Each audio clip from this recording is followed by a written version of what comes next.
And welcome to our next session where we have our good friends over here at GatherVerse Men's Health Summit that have just concluded on an incredible, wonderful roundtable discussion. We're going to be interviewing next here our very own Christian Brown, who's been on a sojourn, if you will, in different places around the world when it comes to mental wellness for men and for women, and being able to teach a variety of communities when it comes to mental wellness. Christian, we're very happy to have you. How are you? I'm very happy to be here. I'm grateful to be here. Doing well, healthy. So, no complaints. How are you, good sir? Very well. And it was just an extraordinary roundtable discussion that we just had, a very, very deep dive into a better understanding of how we look at the focus point of wellness from human perspective, and then how technology helps to leverage scale of that. Yeah. It's refreshing to be able to arrive at a stage where we start with people rather than platforms first. I think it does speak to the necessity of us making sure that we prioritize uh, humans in the equation much more further than the investments that we put in technology. With that said, I want to be able to scale into this consideration of wellness. And for you, you've studied not only here and originating here in the United States, but also in Europe and exploring not just the psychology and the unexplored understanding of mental wellness as we know it, contemporary to our time, but also understanding with emerging technologies, you've been able to situate dozens of communities together in Paris and in different various places in France and Switzerland and more. What are you seeing now in the state of play when it comes to mental wellness as someone that I know that lives this life and exploring this life and has personal impact because of it? Yeah, 100%. I think it's important to just add some context around my perspective, right? First is being a man in my 20s, born in the US, starting my career post college in technology, but then experiencing burnout, being diagnosed with severe anxiety, and entering my own therapeutic journey. And from there, gaining a passion um, for mental health and wellness resources, and realizing that it is a gift. It's a privilege to have that type of access, and then having a desire to move abroad to where I've been, the past 4 years in France, and which introduced me to an entirely new way of life, entirely new culture. And so just throughout that journey, what I'm seeing today when it comes to mental wellness, I'm seeing a such a huge need for more. I'm still seeing that there is opportunity to innovate now that we have this access to amazing technologies that allow us to build an app in a day, right? We still have so many people that are struggling globally. I saw it in France, and now I've been back in the US for a couple of months, and I'm seeing it here. And so I think for me as a builder, as an innovator, the one thing that really stands out to me is that there's still a big need for tools, solutions, and strategies for people to take control, take ownership over their mental well-being, and ultimately their path to healing. We talk about this path to healing, and Yeah. many people that were within that environment, they will understand what that means, the path. Mm. Why a path? Yeah. So I say a path because I see it as a process, right? It's like for me personally speaking, just through my experience in therapy, there's first comes this this awareness that happens, right? And it brings me back to what the work that I'm doing now. Focus on well-being within the workplace. I created this framework around well-being that starts with awareness, and that awareness piece is first realizing, okay, there's something within me that needs attention, right? There's something within me that I feel friction. I don't feel good, right? That there's that awareness piece. And then it comes to alignment. So alignment focuses on what are my values, and how are my values um, being acknowledged within relationships, within work. Am I feeling aligned? And then there goes the agency. An agency speaks to the freedom that you have once you do feel that alignment within your workplace or within your relationships. And then it goes to belonging. Okay, I feel safe here. And then there's sustainability. Okay, I'm building up tools and strategies to sustain my well-being. And so that entire loop is a process. And so when I talk about path, I also am thinking of the word process, because right now we're all in a process. Where we are today is because of the process that we've been through the past few years, right? And where we will be in the future is because of the process that we're in right now. And so it kind of goes to the tone of, we're always becoming someone. We're always in this process of becoming, and that becoming is the path that we're on. Each one of us are on individually. Thank you for sharing. I know, Christian, that you've done work with banks and worked with all different types of companies and corporations on this path when it comes to mental wellness. Are you seeing that companies and corporations are more open and receptive towards wanting those people that they work with, including your designated contacts and people that you're working with? Are they receptive to growth when it comes to wellness and well-being and mental wellness in particular? Definitely, 100%. And most of the people that I talk to are in the human resources department, if you will. Since I've been back in the States, I recently started a podcast series called Leading Well. I'm sure you like that name. Congratulations. Yeah, so Leading Well. And so with that podcast, the focus is to interview senior HR leaders about the intersection of well-being and productivity, right? The tagline is building workplaces that feel good and work better, because it's obvious to both leadership and the front line that well-being is important, but well-being has to be tied to business metrics for it to be invested in the way that it should, right?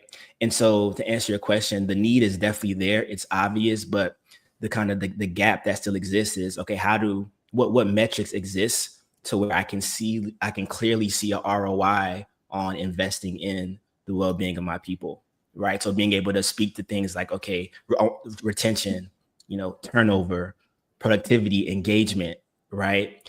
For me, the challenge has been, how do I tell the story in a way that clearly allows leadership to see that there is a business outcome to investing in the well-being of their people? We talk about this ROI, and we see that there's measurable outcomes now with mental wellness. And in our first roundtable discussion, many people were talking about these applications that we're using. And then Nathan brought that up, and Caitlin expressed it as well, and as well as Jesper. And we see technology infused within working environments more so than we ever have before, infused in our daily lives more so than we ever have before. Now that we're able to measure and see the obvious benefits of mental wellness, and we have various practitioners in those, such as yourself, that are working with whole entire organizations and cohorts to help get them on a better path. And audience, I do encourage you to reach out to Christian. He's very honest with his methodologies and approaches towards mental wellness, and I completely 100% support it. But here's my question, Christian. If you can walk into an environment and teach and train on mental wellness, so can AI. What's the difference between the heartbeat and the machine in this equation? Yeah, I mean, I think just the word you use, the heartbeat. I think the heartbeat is the main difference in the equation, because AI does not have a heartbeat, right? And there's something about a heartbeat that automatically it develops a connection within humans. And so what I'm seeing personally is that when there's when there's opportunity for a marriage between human and machine, there's a lot of value there, right? And then one of the reasons why I really admire, what you're building with GatherVerse, what you've been building, really focus on humanity first approaches to emerging technology. And when I think of humanity first, I think first comes the human, right? And the human has to always be involved in this process. And I also believe when it comes to speaking about working with organizations are still some, right, still on the fence when it comes to AI, right? How do they fully implement it?